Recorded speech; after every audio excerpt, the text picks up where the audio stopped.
কাছে কলম আছে, কলম। প্রিয় দর্শক, আজকের সংবাদপত্র অনুষ্ঠান থেকে আমি রেজানুর রহমান আপনাদেরকে স্বাগত জানাচ্ছি।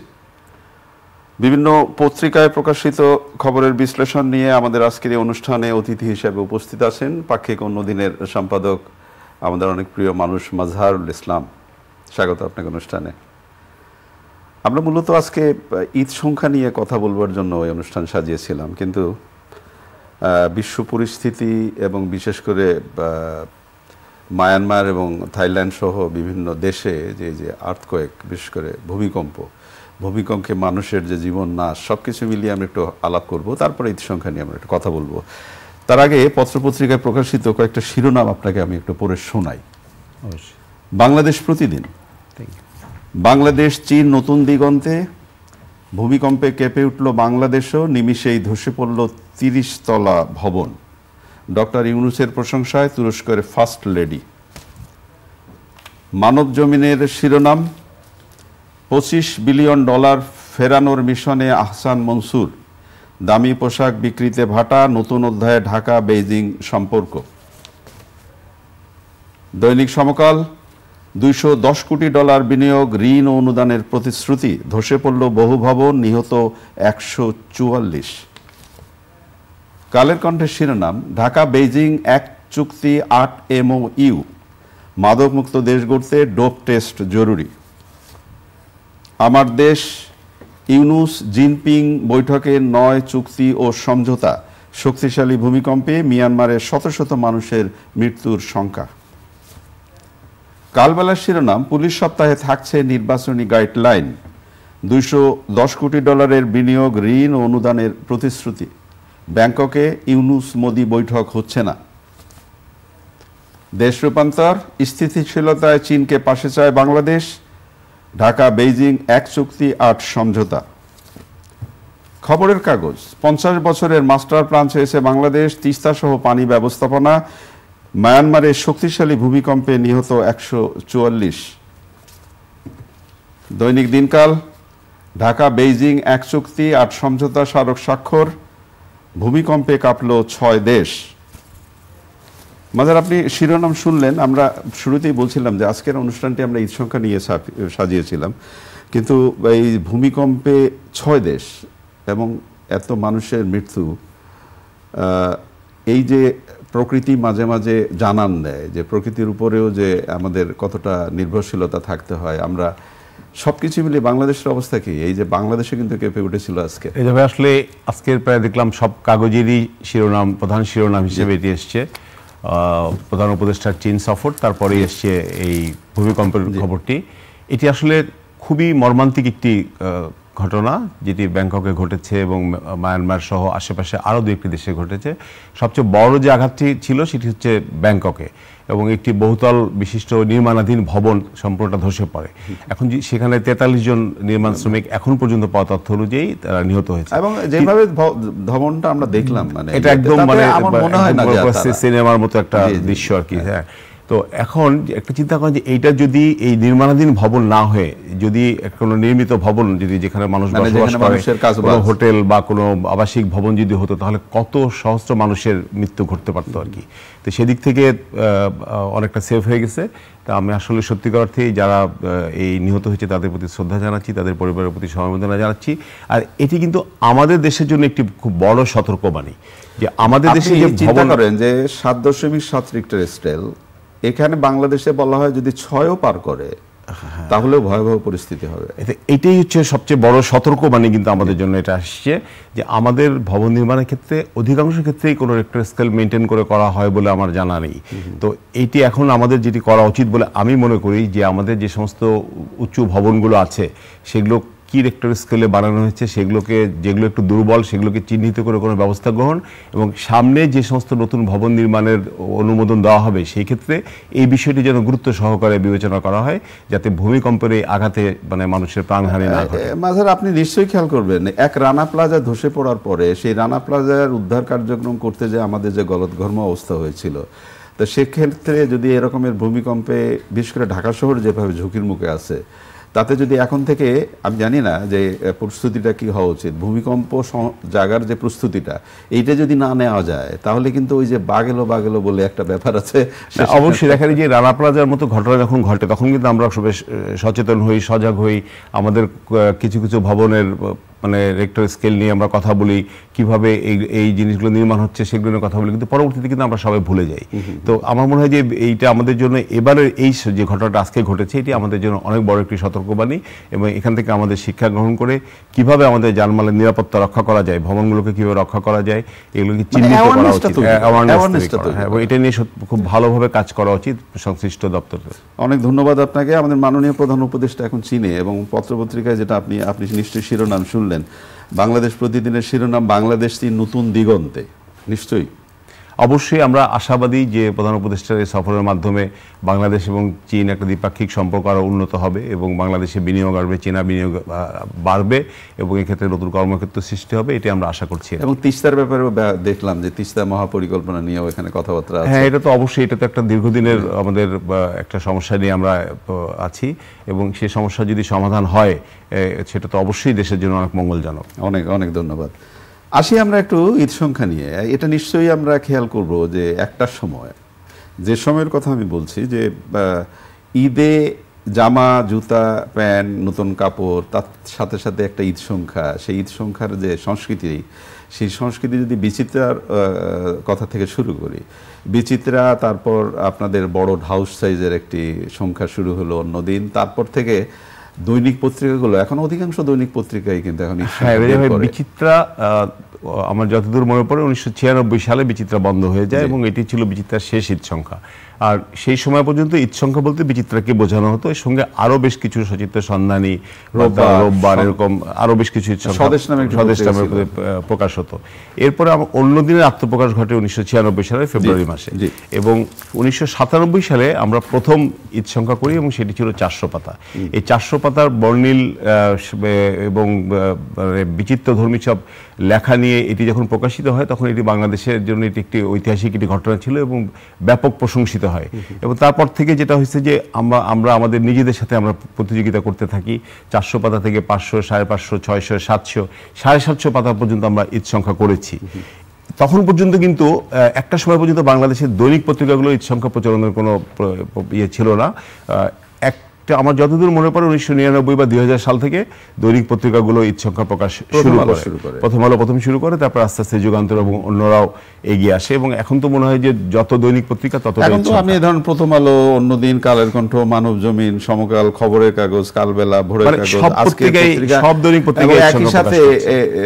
আমি বসে আছি আনন্দ আলোর সম্পাদক, অবশ্যই, এবং আনন্দ আলোর ঈদ সংখ্যাতে আমরা একটা আলাদা একটা পরিবর্তন নিয়ে এসেছিলাম। আমি জানি না নিজের, আমার মনে আছে যে এক ব্যাগ আনন্দ, এটি অবশ্যই ওই সময় একটা আলোড়ন সৃষ্টি করেছিল, এক ব্যাগ আনন্দ। আর আমি খুবই সৌভাগ্যবান যে আনন্দ আলোর একদম সূচনা লগ্ন থেকে আমি এটার সাথে যুক্ত ছিলাম, এবং আমার মনে হয় একই সাথে বোধহয় আমিও বলতে পারি, আপনিও অন্য দিনের একদম শুরুর যে আমরা মিটিংটা করেছিলাম যে কিভাবে একটি বাংলাদেশে একটি ভালো উন্নত মানের একটি পাক্ষিক পত্রিকা বের করা যায়, এবং সেই সভাটিতে আপনি উপস্থিত ছিলেন, এবং আপনার অনেক পরামর্শ ছিল, এবং যেটি আমাদের পরবর্তীতে পথ চলার ক্ষেত্রে অনেক কাজে লেগেছে। তো আনন্দ আলোর ক্ষেত্রে আরেকটা বিষয় হচ্ছে যে মানে আমার ভালো লাগে যে আনন্দ আলো যে যখন এই এক ব্যাগ আনন্দ নিয়ে আসলো, এটি অবশ্যই একটা নতুন একটা ধারা নিয়ে এসে তারা এটা স্মরণ করতে চাই। এই আইডিয়াটা কিন্তু আমাদের ফরিদুদ্দিনের অবশ্যই, এবং তিনি বললেন যে ঈদে সবকিছু মিলিয়ে এখানে প্রত্যেকটা আলাদা আলাদা। আমরা প্রথমে কিন্তু একটা ব্যাগের সাথে 16টা পত্রিকা দিয়েছিলাম, মূল পত্রিকা। এটি অবশ্যই খুব প্রশংসিত একটি বিষয় ছিল। অন্যদিনের প্রসঙ্গে আসি, সেই সাথে এই যে ঈদ সংখ্যার যাত্রা, আপনি মনে করেন যে বিচিত্রার সময় যে ঈদ সংখ্যা, এই বর্তমান সময়ের যে ঈদ সংখ্যা, এখন ধরেন অন্তত 30-40টি ঈদ সংখ্যা বাজারে আছে বিভিন্নভাবে। এই যে যাত্রা, এই যে বিবর্তনটা, এটা কিভাবে এটা আসলে সময়ের পরিক্রমায় এটা পরিবর্তন হয়েছে। কারণ বিচিত্রা সাদা কালোতে ছাপা হতো, এবং কিছু উপন্যাস, গল্প, প্রবন্ধ থাকতো, কবিতা থাকতো। কিন্তু এর পরবর্তীতে যেটা হয়েছে যে ঈদ সংখ্যাগুলোতে একটা কম্পিটিশন, যে কত বিচিত্র ধরনের লেখা এখানে সন্নিবেশিত করা যায় এবং মানে দুষ্প্রাপ্য লেখা কিভাবে এখানে অন্তর্ভুক্ত করা যায় এবং বিষয় বৈচিত্র্য কিভাবে বর্ণাঢ্য করা যায়। যেমন আমি যদি অন্যদিনের কথা বলি, যে আমাদের সবসময় আমাদের প্রতিযোগিতা থাকে আমাদের সঙ্গে, যে আমাদের আগের বছর আমরা কি করেছি তার থেকে এবছর আরো ভালো করতে হবে, ছাড়িয়ে যাওয়া, এটাকে ছাড়িয়ে কিভাবে আরো ভালো পাঠকের কাছে আমরা দিতে পারি। এবং আপনি জেনে আনন্দিত হবেন যে অন্যদিন ঈদ সংখ্যা বাংলাদেশে যেমন ব্যাপকভাবে প্রশংসিত এবং একই সঙ্গে পশ্চিমবঙ্গে যারা বাংলা ভাষাভাষী পাঠক আছে সেখানেও কিন্তু ঈদ সংখ্যাটির একটি মানে ব্যাপক চাহিদা আছে। না, একই সাথে শুধু অন্য দিনের পাশাপাশি অন্যান্য পত্রপত্রিকার, বিশেষ করে আনন্দ আলোর কথা তো বলতেই হয়, আমরা একটু বলতে চাই, এবং একই সাথে আমাদের যতগুলো দৈনিক পত্রিকার ঈদ সংখ্যা বেরোয় পাশের দেশে, বিশেষ করে বাংলা ভাষাভাষী মানুষ যেখানে আছে সেখানে কিন্তু আমাদের এই সংখ্যাগুলোর অনেক অবশ্যই ব্যাপার আছে। তো সেই জায়গা থেকে এই যে আমি বিবর্তনের কথাটা আপনাকে বলছিলাম, ঈদ সংখ্যা কি এখন একটু প্রকাশ করার ক্ষেত্রে আপনাকে সম্পাদক হিসেবে প্রশ্ন করতে চাই, সম্পাদক প্রকাশক হিসাবে, যে ঈদ সংখ্যা প্রকাশের যে ধারা, একটা সময়ে যে আলোচনা ছিল সেই জায়গা থেকে বর্তমান সময়ে এসে এত ঈদ সংখ্যা, মানে সেই অনুযায়ী পাঠকের অবস্থা কি? না, পাঠক কিন্তু আমার মনে হয় যে ঠিক কমেনি এই কারণে, কারণ স্প্লিট হয়ে গেছে কিছুটা, কারণ অনেক সংখ্যা বেরোচ্ছে, আর পাশাপাশি যেমন মুদ্রিত সংখ্যার পাশাপাশি আবার অনলাইনেও যাচ্ছে। যেমন আমাদের অন্যদিন এটা অনলাইনে পাওয়া যাচ্ছে, পৃথিবীর যে কোনো প্রান্ত থেকে যে কেউ এই অন্যদিন ঈদ সংখ্যা তারা অনলাইনে তারা পড়তে পারছে, পড়ার সুযোগ থাকছে, এরকম আরো অনেক পত্রিকারই হয়তো এটা আছে। তো সেই হিসাবে আমি মনে করি যে পাঠক ঠিক আগের থেকে কমেনি, পাঠক আগের মতোই আছে বা আরো বেড়েছে। অন্যান্য সহযোগী যে পত্রিকাগুলো বেরোচ্ছে আপনার জায়গা থেকে একটু মূল্যায়ন করে, যেমন ধরেন প্রথম আলো, কালের কণ্ঠ, মানব জমিন, সমকাল, খবরের কাগজ, এটা প্রত্যেকই খবরের কাগজ যে পত্রিকাটি গত বছর বেরোলো, মানে 2 বছরের মতো হলো, খবরের কাগজের যে ঈদ সংখ্যা গতবার তারা প্রথম বের করেছিল, এবং খবরের কাগজের ঈদ সংখ্যা প্রথম ঈদ সংখ্যাতেই আমার কাছে মনে হয় যে তারা একটা বেশ চমক দেখিয়েছিল। আপনার কি মনে হয়? না, অবশ্যই আমার কাছে মনে হয় যে এটি অবশ্যই একটি চমক তো ছিল। মোস্তফা কামাল, হ্যাঁ, মোস্তফা কামাল উনি একজন গুণী সম্পাদক। পাশাপাশি আমাদের অন্যান্য ঈদ সংখ্যাগুলো মানে যদি বিশেষ করে বলতেই হবে যে প্রথম আলো, যুগান্তর, সমকাল, এগুলোর কথা উল্লেখ করতে হবে। আনন্দ আলো তো আছে, একটি ভিন্ন ধারা নিয়ে এসছে আনন্দ আলো। তো এই যে একটা এই প্রতিযোগিতাটা থাকার ফলে কি হচ্ছে, মানে লেখার মান কিন্তু বাড়তেছে, সবাই চেষ্টা করছে যে কিভাবে ভালো মানের লেখাগুলো ঈদ সংখ্যা। আপনি যেটা বলছিলেন যে ঈদ সংখ্যা, আসলে ঈদ সংখ্যা তো আমরা সাজাই, আমিও সম্পাদক হিসেবে একটু বলতে চাই যে সারা বছরের ভালো ভালো লেখকদের লেখা এবং নানা ধরনের লেখা আমরা সাজানোর চেষ্টা করি। যেমন মানব জমিনের কথা যদি আমি ধরি, এবার দেখবেন যে আব্দুল্লাহ আবু সাইদকে কাভারে নেওয়া হয়েছে, এবং আমরা যে আনন্দলার কথা বলি, এই কাভারটা কিন্তু আফজাল হোসেন করেছেন, এবং আফজাল হোসেন ঈদ সংখ্যার কাভার করা, এটা কিন্তু আনন্দ আলোর জন্য একটা বিরাট ব্যাপার। তো সবকিছু মিলে এই যে নতুন নতুন জায়গাগুলো আসে, এবং আরেকটা ব্যাপার যেটা হয় যে একটা ঈদ সংখ্যায় অনেকগুলো উপন্যাস থাকে, গল্প থাকে, সেই উপন্যাসগুলো যখন আমরা কিনতে যাই সেই সময় যে টাকাটা দিয়ে কিনি তার থেকে এই 9টা 11টা উপন্যাস কেনা একসাথে অনেকগুলো, যেমন ধরেন আমাদের এবারের ঈদ সংখ্যায় টোটাল আমরা প্রায় 8টি উপন্যাস আছে এখানে। মৌলিক উপন্যাসের পাশাপাশি কিশোর উপন্যাস আছে, ফরিদুর রহমান সাগরের গোলাগুলি গাজীপুরে। এটা কিন্তু একটি, এই যে ওনার 40টা কিশোরদের নিয়ে লেখা ছোট কাকু বেরিয়েছে এবার বইমেলায়, 40টা ছোট কাকুর একটা সংকলন, ঢাউস সাইজের বিশাল আকারে, যেটা বাংলাদেশের প্রকাশনা শিল্পে একটি ইতিহাস বলা যাবে আর কি, এটা প্রকাশ হয়েছে। এরপরে আবারও উনি লিখছেন, এবং এই লেখাটার কিন্তু একটা বিশেষত্ব হচ্ছে যে এটি শুধুই মানে সাহিত্য নয়, এর ভেতর দিয়ে আমাদের এই যে প্রত্যেকটা জেলার যে আলাদা একটা ঐতিহ্য সংস্কৃতি আছে সেটা কিন্তু উনি তুলে আনছেন। এটি অনেক বড় একটি বিষয়। তো এরকম আমাদের কিশোরদের জন্য আমাদের আরও কিছু লেখা থাকে, যেমন এবার আছে আমিরুল ইসলামের কিশোর গল্প আছে। আমরা চাই যে একটি পরিবারের সবার জন্য যেন সংখ্যাটি সব ধরনের লেখাই থাকে, সেভাবে আমরা আমাদের সূচিপত্রটা সাজানোর চেষ্টা করি। আচ্ছা, সম্পাদক হিসেবে আপনাকে একটু ছোট্ট করে প্রশ্ন করি, ওই প্রশ্নটা হয়তো আমাকে কেউ করতে পারতো, ওই উত্তরটা আপনার কাছে আমি জানতে চাই। আমরা ঈদ সংখ্যার সাজানোর যে প্রক্রিয়াটা, যেমন আমার কাছে মনে হয় যে অনেক পত্রিকা খুব দ্রুত প্রস্তুতি না নিয়ে হঠাৎ করে শুরু করে দেয়। তা সেই জায়গায় ঈদ সংখ্যাকে আরও আগে থেকে বোধ করি শুরু করা, এবং একই সাথে বিজ্ঞাপন প্রতিষ্ঠান যারা দেয় তাদের সাথে যে লিয়াজুটা রাখা, এটা এখন কেমন মনে হচ্ছে আপনার কাছে? এইটা রেজা ভাই, একটা হচ্ছে যে এটা তো একটা দীর্ঘ প্রক্রিয়া। যেমন আমরা প্রায় 6 থেকে 7 মাস আগে থেকে কাজ শুরু করি, তালিকা করি, কিন্তু এখন সত্যি অর্থে ঈদ সংখ্যা আমরা কি চাই, যে আমরা চাই যে আমাদের দেশের যারা সেরা লেখক বা কীর্তিমান লেখক, যারা গুণী লেখক যারা, তাদের লেখাগুলোকে সন্নিবেশিত করতে।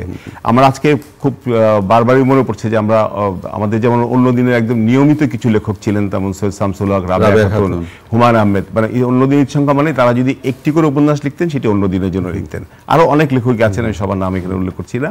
তো এই যে একটা মানে দীর্ঘ একজন লেখকের পেছনে লেগে থেকে তাকে দিয়ে একটা লেখা লেখানো, এটি কিন্তু বেশ কষ্টসাধ্য একটি ব্যাপার। আবার ইদানিং যেটা হয়েছে যে ঈদ এবং আমাদের বইমেলা খুব কাছাকাছি হয়ে যাওয়াতে মানে লেখা ঈদ সংখ্যা লেখার জন্য এটা একটু সংকট তৈরি হয়েছে যে লেখক কি ঈদ সংখ্যা জন্য লিখবে না তার নতুন বইমেলা তার নতুন বইয়ের জন্য লিখবে, সেটাও একটু সংকট। সামনের বছর হতে এটা আরো বড় আকার ধারণ করবে, কারণ ঈদটা একদম বইমেলার মাঝে চলে আসবে। সো আমাদেরকে আরো একটু আগে থেকে প্রস্তুতি শুরু করতে হবে। আপনার কি মনে হয় না যে যেটা আমরা নিজেরাও আনন্দ আলোর ক্ষেত্রে আমরা এটা দেখবার চেষ্টা করি, যেমন আমি বইমেলার ক্ষেত্রে যেমন এই পরামর্শটা একবার দিয়েছিলাম যে বইমেলায় অন্তত 20 জন প্রকাশক যদি 20 জন তরুণের বই বের করে, 20টা তরুণ, এবং তাকে যদি বছরব্যাপী নার্সিং করা হয় যে বছরের প্রথমেই যে তোমার একটা উপন্যাস আমরা এবার বের করব, তাহলে 20 জন প্রকাশক 20 জন তরুণের উপন্যাস বের করলো, এবং একই সাথে যদি ঈদ সংখ্যাতেও এই এতগুলো পত্রিকা বের হয়, অন্তত প্রত্যেকটা পত্রিকায় যদি 2 জন তরুণেরও উপন্যাস বা তার লেখা যদি থাকে, তাহলে 40-50 জন তরুণ এখান থেকে বেরিয়ে আসে। তো সেই জায়গাটার অবস্থা কি? না, এটা ভাই করা উচিত বলে আমি মনে করি, এবং আমাদের অনেক লেখকেরই প্রথম লেখা ছাপা হয়েছে ঈদ সংখ্যায়। ঈদ সংখ্যার মাধ্যমে তারা পাঠকদের কাছে পরিচিত হয়েছে। আর যে কথাটা আপনি বলছিলেন যে একটি ঈদ সংখ্যায় যদি 8টা বা 10টা উপন্যাস থাকে, এই 8টা বা 10টা উপন্যাস প্রকাশিত বই আকারে প্রকাশিত হওয়ার পরে প্রত্যেকটা বই আলাদা করে তাকে কিনতে হচ্ছে, অনেক টাকা লাগবে। প্লাস এই বইগুলো না কিনলে কিন্তু সে পড়তে পারছে না। আর একটি ঈদ সংখ্যা কিনলে সেখানে কিন্তু দেখা যাচ্ছে একটা বইয়ের দামে একটা ঈদ সংখ্যা, সেখানে 8 থেকে 10টা কমপক্ষে উপন্যাস থাকে, তারপর গল্প থাকছে, নিবন্ধ, প্রবন্ধ, ভ্রমণ কাহিনী, নানান ধরনের দুষ্প্রাপ্য লেখা এখানে থাকছে। তো এটি কিন্তু একটা মানে পাঠকের জন্য অনেক বড় বাড়তি একটা পাওনা। আর নতুন লেখকের ক্ষেত্রে আমরা সবসময় চেষ্টা করি যে আমাদের ঈদ সংখ্যায় অন্তত 1 জন বা 2 জন নতুন লেখককে আমরা স্থান দেওয়ার চেষ্টা করি। 2021-এ কোভিডের সময় আমরা যে সংখ্যাটা বের করলাম, সেই সংখ্যাটা আমরা পুরো সংখ্যাটাই সাজাইছিলাম একদম তরুণ লেখকদেরকে দিয়ে। এটা একটা ভিন্ন যাত্রা ছিল, আমাদের একটা এক্সপেরিমেন্টাল ছিল, এবং সেটাও দেখলাম যে বেশ ব্যাপক সাড়া ছিল ওই বছর। কোভিডের মধ্যেও বিশেষ করে অনলাইনে এটার ব্যাপক সেল ছিল দেশে এবং দেশের বাইরে। আরেকটা ব্যাপার কি মনে হয় না যে আমরা এই অনুষ্ঠানে সেই আহ্বানটুকু রাখতে চাই, যেমন ঈদে আমরা নানা ধরনের উপহার দিই, পাঞ্জাবি উপহার দেই বা নানাভাবে কসমেটিক উপহার দেই, সুগন্ধি উপহার দেই। তো সেই জায়গায় একটা সংস্কৃতি চালু হয়েছিল যে ঈদ সংখ্যা উপহার দেওয়া একসাথে। যদি ধরেন আপনি 10টা উপন্যাস, যদি 10টা পত্রিকার 10টা উপন্যাস যদি আপনি বা 5টা উপন্যাস যদি একসাথে কাউকে উপহার দেন, তাহলে এই জায়গাটাও তো একটা নতুন সংস্কৃতি চালু হয় না যে আমি ঈদ সংখ্যা এবার আমি উপহারের জায়গায় ঈদ সংখ্যাকে নিলাম। এটা তো খুবই জরুরি একটা বিষয়।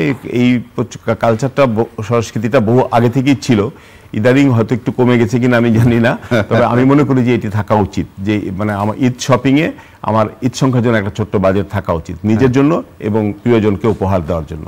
আর একটা ব্যাপার যেটা হয় যে আমরা অনেক সময় আমাদের নিজেদের যে অর্জনটা, সেই অর্জনটা নিয়ে আমরা কথা বলবার চেষ্টা করি না।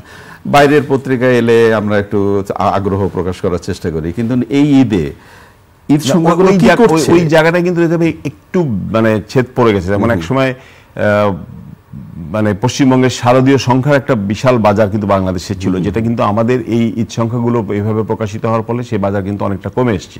এখন কিন্তু মানে সাময়িকীতে আমরা অনেক এগিয়ে আছি বলতে হবে, অনেক দূর এগিয়ে আছি।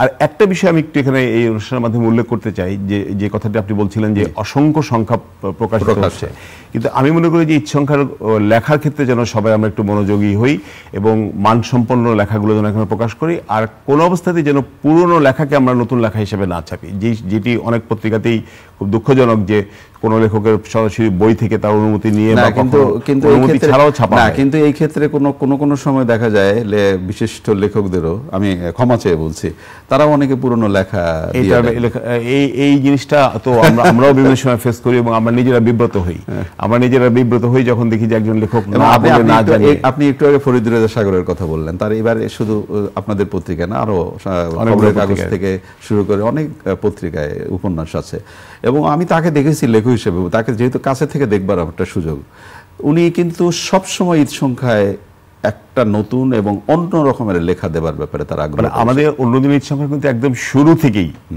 শুরু থেকেই যে কয়েকজন লেখক আমরা নিয়মিত যাদের লেখা ছাপি তার মধ্যে একজন ফরিদ রেজা সাগর একদম শুরু থেকেই লিখে আসছেন প্রতি বছর, আর উনি তো লেখার ব্যাপারে অনেক সিরিয়াস।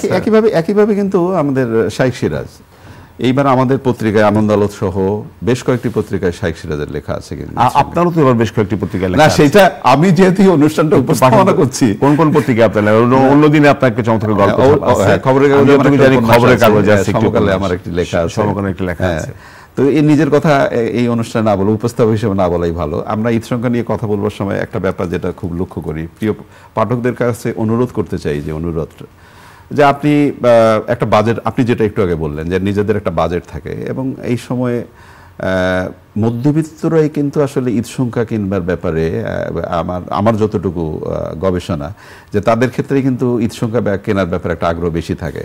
তো আমি জানি না ঠিক এই সময় কি দাঁড়াচ্ছে, একটা অনুরোধ কি আমরা করতেই পারি যে আপনি এইবার অন্ততপক্ষে ঈদ সংখ্যাগুলো উপহার হিসেবে দেওয়ার চেষ্টা করেন? অবশ্যই, এটা তো আমি মনে করি যে এটা মানে খুবই জরুরি একটা বিষয়, এবং এটার মাধ্যমে আমাদের শিল্প সাহিত্যের যে একটা বিকাশ সেটি ঘটতে পারে, এবং প্রত্যেকটি পরিবারে যদি একটি করে ঈদ সংখ্যা কেনা হয় নিজের জন্য, নিজের পরিবারের সদস্যদের জন্য, তারা অন্তত সব না পড়লেও কিছু লেখা তো নেড়ে চেড়ে দেখবে, দেখার সুযোগ হবে, এবং প্রিয়জনদেরকে যদি আমরা ঈদ সংখ্যা উপহার দেওয়ার এই সংস্কৃতিটা চালু করতে পারি, তাহলে আমি মনে করি যে এটা আমাদের অনেক বড় একটি প্রাপ্তি ঘটবে।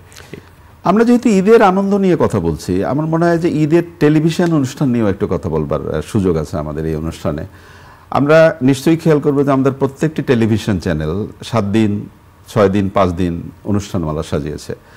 তো সেটা যেটা হয় যে আমরা ঈদের দিনেও অনেকে, আমি মাপ চেয়েই বলি, ঈদের দিনেও অনেকে আমরা বিভিন্ন বাইরের দেশের টেলিভিশন চ্যানেলকে অন করে রাখি। তা আমাদেরকে ওই দায়িত্বটা যেমন ঈদ সংখ্যা টেবিলে রাখা, ঠিক একই সাথে আমার দেশের টেলিভিশন চ্যানেল কি করছে সেটা দেখা, এই কয়টা দিন অন্তত এই দায়িত্বটা তো পালন করা উচিত নাকি বলা হয়? না, সেটা তো অবশ্যই পালন করা উচিত, কিন্তু এটা তো আসলে প্রত্যেকের ব্যক্তি স্বাধীনতা। আমি কোন চ্যানেলটা আমি হস্তক্ষেপ করতে বলছি না, আমি বলছি এটার ক্ষেত্রে আমাদের যেটা খেয়াল রাখতে হবে, আমরা যে অনুষ্ঠানগুলো প্রচার করছি সেই অনুষ্ঠানের মানের দিকে খেয়াল রাখতে হবে। যদি মানসম্পন্ন অনুষ্ঠান প্রচার হয় তাহলে কিন্তু দর্শক অবশ্যই সেই চ্যানেলটাই টিউন করে। একেবারে যদি আপনাকে আবার একটা প্রশ্ন করি, আমি আমার জায়গা থেকেও প্রশ্ন করি, তাহলে যদি ঈদ সংখ্যা মাস সম্পন্ন ঈদ সংখ্যা প্রকাশ হয় তাহলে তো পাঠক আবার ফিরে ফিরে আসছে। এবং এখন দেখেন এই যে এতগুলো ঈদ সংখ্যা প্রকাশ হচ্ছে, এখন সব ঈদ সংখ্যা কি পাঠক নন্দিত হচ্ছে? সব ঈদ সংখ্যা কি পাঠক একই রকম ভাবে গ্রহণ করছে? পাঠককে তো মানে খুব ছোট করে বা দেখার কোনো সুযোগ নেই, অবশ্যই রেসপেক্ট করতে হবে। এবং পাঠকরা কিন্তু যে কোনো একটা ঈদ সংখ্যা যখন কেনে, সে প্রথমে দেখে তার সূচিটা, তালিকাটা কি লেখা আছে, কোন লেখকদের লেখা আছে, তার প্রিয় লেখকদের লেখা কয়টা আছে, এগুলো দেখেই কিন্তু তারা সিদ্ধান্ত নেয়। সবাই তো সব ঈদ সংখ্যা কিনতে পারে না, কেউ হয়তো একাধিক কেনে, অধিকাংশই একটি ঈদ সংখ্যাই কেনে। তো সেক্ষেত্রে সে কিন্তু ওই ঈদ সংখ্যা কি দিয়ে সাজানো হয়েছে, তার সূচিটা কি আছে, খালি কলেবর বৃদ্ধি হলে হবে না, তার ভিতরে কন্টেন্ট কি আছে, এটা অনেক গুরুত্বপূর্ণ, এবং সেটা দেখেই কিন্তু পাঠক বিবেচনা করে, এবং সে তার কোন ঈদ সংখ্যাটি কিনবে সেটা সিদ্ধান্ত নেয়। মানে আপনি যেটা কোয়ান্টিটির কথা বলে কোয়ালিটির কথা বলছেন, যে অবশ্যই মানে আমি কলেবরের কথা বলছি, কলেবরের থেকে কোয়ান্টিটিটা অনেক ইম্পর্টেন্ট, অনেক গুরুত্বপূর্ণ বিষয়। পাঠকের উদ্দেশ্যে অবশ্যই পাঠকের উদ্দেশ্যে কি বলবেন? পাঠকের উদ্দেশ্যে একটি কথাই বলবো, যে কথাটি আমরা অনেকবারই আলোচনা করেছি, যে ঈদের কেনাকাটার সাথে সঙ্গে একটি ঈদ সংখ্যার বাজেট রাখো, খুব সামান্য। দেখেন এত বড় একটা সংখ্যা, প্রায় 600 পৃষ্ঠার এই সংখ্যাটার দাম মাত্র 300 টাকা। একটা 200 পৃষ্ঠার বই কিনতে গেলে 300 টাকা শুধু অন্যদিন না, আর অন্য পত্রিকাগুলোতেও অন্তত আপনার পত্রিকায় মানে 200-250 থেকে 300 টাকা এর মধ্যে কিন্তু ঈদ সংখ্যাগুলোর দাম থাকে, যেটা এখনকার বর্তমান সময়ে এটা খুবই সামান্য একটি বাজেট। মানে এইটি কিন্তু ইচ্ছা করলে আমরা এই বাজেটটা আমরা বরাদ্দ রাখতে পারি একটি ঈদ সংখ্যা কেনার জন্য, যেটি আমি মনে করি যে একটি পরিবারের সাহিত্য চর্চার ক্ষেত্রে, সৃজনশীল চর্চার ক্ষেত্রে, মননশীলতার বৃদ্ধির ক্ষেত্রে অনেক বড় ভূমিকা রাখতে পারে, অনেক বড় কাজ করতে পারে। বাংলাদেশের সাহিত্যকে আমরা অনেক দূর অগ্রসর করতে পারি। মাজার, আপনাকে অসংখ্য ধন্যবাদ। আমরা ঈদ সংখ্যা নিয়ে কথা বললাম, কিন্তু আমাদের মনের গভীরে সেই আর্থকোয়েকে মানুষের যে মৃত্যু হলো, সেই মৃত্যুটা ভেতরে অনুরণন তুলছে। প্রিয় দর্শক, আনন্দের মধ্যেও অনেক বিষাদের গল্প আজকের পত্রপত্রিকায় ছাপা আছে, এবং আগামীকাল পর্যন্ত হয়তো আরও অনেক সংবাদ, আমরা দুঃসংবাদ পাবো। এই যে ভূমিকম্পের কথা আমরা আলোচনা করলাম প্রথমে, আমাদের শহর, আমাদের দেশ কোন অবস্থায় ভূমিকম্প সহনীয়, কতটুকু, কোন জায়গায় আমরা দাঁড়িয়ে আছি, এই জায়গাটার এই তাড়নাটা, এই দেখভাল করবার বিষয়টা বোধ করি খুবই জরুরি। একটু সচেতন হওয়া, বিশেষ করে পুরনো ঢাকা বা অন্যান্য এলাকায় যে বসত বাড়িগুলো আছে তার কি অবস্থায় একটু ভেবে দেখুন না। আমরা যদি বলা হয় যে 6 মাত্রার ভূমিকম্প যদি হয় এই শহরে, তাহলে কি দাঁড়াবে? আশঙ্কাটা করতে চাই না। আনন্দের কথাগুলো ছিল, ঈদ সংখ্যা নিয়ে কথা বললাম আমরা। আমাদের প্রিয় অতিথি যেটা বললেন যে অন্তত একটা করে ঈদ সংখ্যা যদি আপনার বাড়িতে থাকে, তাহলে এই সংস্কৃতিটা আরও বেগবান হয়। এবং একই সাথে আমরা যে অনুরোধটি করব, এই ঈদে প্রত্যেকটি টেলিভিশন চ্যানেল আই সহ 7 দিন 5 দিন 6 দিনের অনুষ্ঠানমালা সাজিয়েছে। একটা অনুরোধ করতে চাই, এই কয়টা দিন আসুন না, দেখি আমরা আমাদের টেলিভিশন চ্যানেলগুলো কে কি করেছে এবং ঈদের অনুষ্ঠানমালায় তারা কি রেখেছেন, একটু বিশ্বাস স্থাপন করি। ভালো থাকবেন। ঈদ মোবারক।